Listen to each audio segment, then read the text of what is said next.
नमस्कार दोस्तों। Hindi steno dictation 100 word पर मिनट, 800 वर्ड होने वाले हैं। प्रतिलेखन 17+18 में आपका हार्दिक स्वागत है। 5 सेकंड में हमारा डिक्टेशन प्रारंभ हो जाएगा।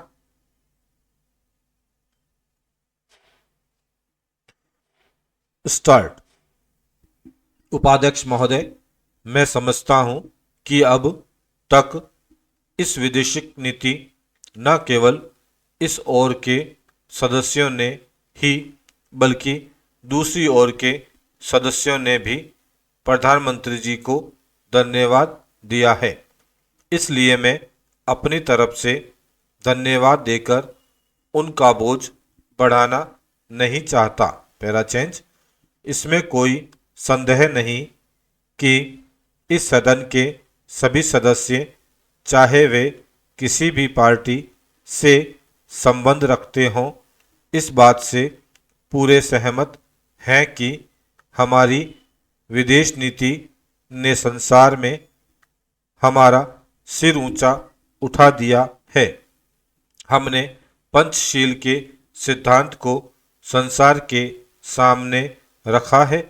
यदि हम उस के आधारभूत सिद्धांत पर दृष्टिपात करें तो हमको पता चलता है कि हमने संसार में एक जो सबसे बड़ा काम किया है वह यह है कि हमने तनाव को कम करने का प्रयत्न किया है। Para change. जिस समय हमने नई नई स्वतंत्रता प्राप्त की तो हमारे सामने बहुत से प्रश्न थे। उनके साथ ही हमारे दो बड़े गुट थे जो कि एटम बम और दूसरे बम लिए हुए हमको चुनौती दे रहे थे कि अगर हमने उनमें से किसी एक गुट में सम्मिलित नहीं हुए तो हमको बड़ी कठिनाई होगी। उस समय भी हमारे प्रधानमंत्री ने हमारे देश की वैदेशिक नीति को इस स्तर पर रखा जिसके कारण आज हम संसार में अपना सिर ऊंचा उठा सकते हैं। हमने जो संसार के सामने पंचशील के सिद्धांत को रखा उसका सबसे बड़ा फल यह हुआ कि एक सम्मेलन हुआ जिसकी ओर मैं आपका ध्यान दिलाना चाहता हूँ।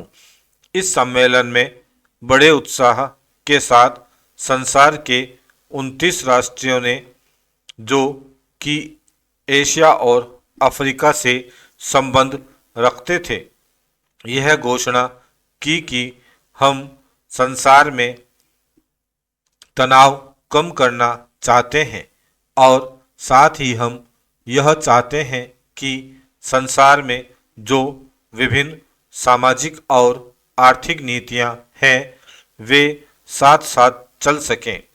हमारी वैदेशिक नीति में जो सबसे महत्वपूर्ण चीज़ है वह है सह-अस्तित्व की भावना।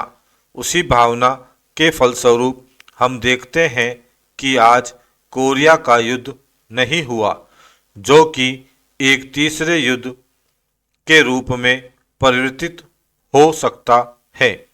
हमारी इस नीति के कारण हमारे अमेरिकी मित्र हमसे कुछ अप्रसन्न भी हो गए, लेकिन यदि हम ऐसा न करते तो आज संसार को तीसरा युद्ध देखना पड़ता।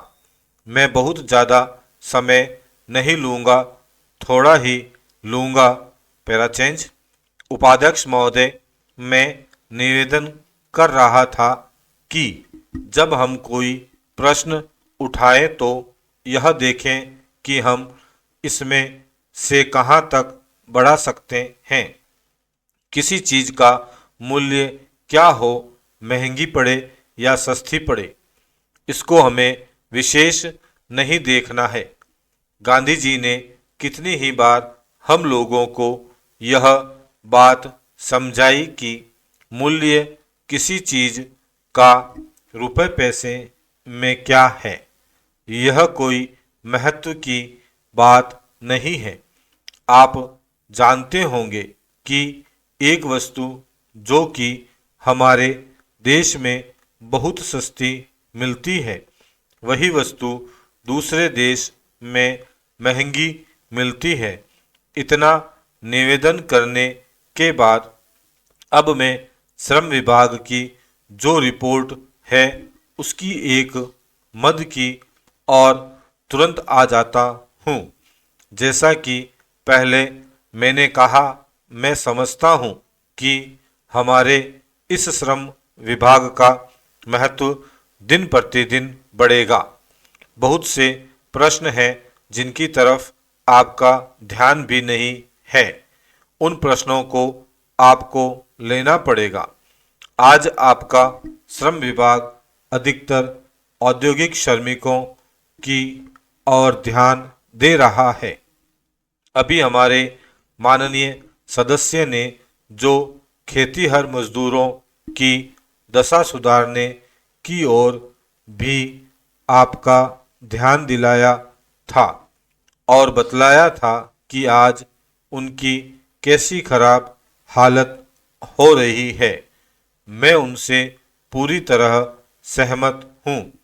हमारी सरकार का ध्यान देहाती श्रमिकों की ओर नहीं गया है, उनकी बड़ी बुरी हालत है।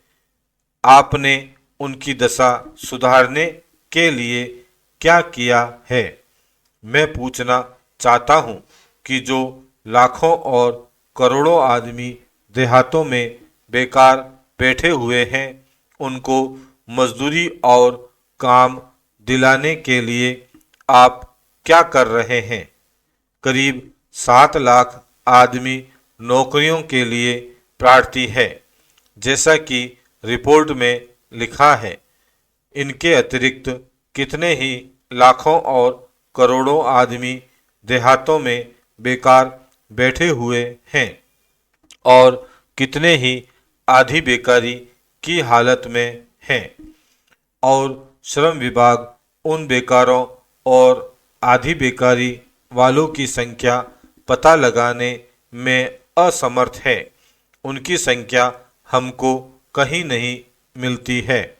मेरा निवेदन यह है कि हमारे देश में बेकारी बहुत अधिक है। जितना अधिक हम बेकारी को दूर कर सकें, उतना ही अधिक हम अपनी देश और समाज को सुखी बनाएंगे। इस कार्य में आपका और आपके विभाग का दायित्व बहुत अधिक है। जो भी नया काम आरंभ होता है, उसका दायित्व श्रम विभाग पर रहता है। धन जनता की भलाई के लिए खर्च होना चाहिए। स्टॉप। दोस्तों, इस प्रकार हमारा प्रतिलेखन 17+18 यही समाप्त होता है। कुछ महत्वपूर्ण बिंदु की तरफ मैं आपका ध्यान आकर्षित करना चाहूंगा।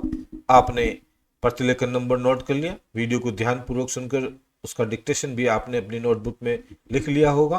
अब आप हमारे द्वारा बनाया गया टाइपिंग टूल, जिसका डिस्क्रिप्शन में लिंक दे रखा है www.gk-hindi.org/steno पर जाकर टाइपिंग करें। ऐसा करने से आपको एग्जाम हॉल जैसा अनुभव बिल्कुल प्राप्त होगा। यदि कोई सलाह हो तो कमेंट बॉक्स में ज़रूर डालें।